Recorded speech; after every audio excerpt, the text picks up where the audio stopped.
Hey everyone, what I'm going to do in this video is I'm going to go over a scavenger hunt activity that I use extensively throughout the year. It works great as a review activity. I mean, you could use it anywhere really, but the reason it's so good as a review activity is because you really don't have to grade anything, as you'll see in the video. So if you want to get a copy of this, just leave a comment below. I'll be happy to share the template out to you for free.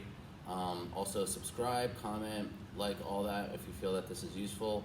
Hope you enjoy it. Alright, so what we have here is the scavenger hunt made up. I'm actually working on similar figures, proportions, and things like that. So the way I have it set up is that if you look here, this would be the question that the kids have to ask. State whether the figures are similar, include work. Alright, so at the top, that is not the answer to this particular problem. What happens is that they would find out that it is similar, that you can reduce them by 1/3. So they would say yes, reduce by 1/3, or multiply by 3. So they'll search out for this card. Right now they're in order, but you're going to cut these up and place them sporadically throughout the room, hallway, wherever you choose.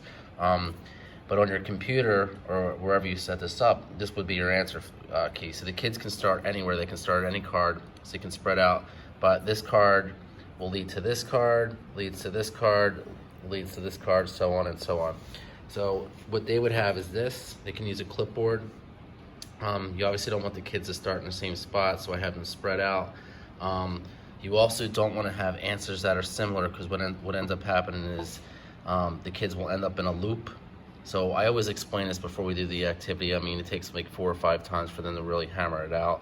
But it works great because you don't really have to grade anything. I mean, obviously you would definitely want to go around in the system.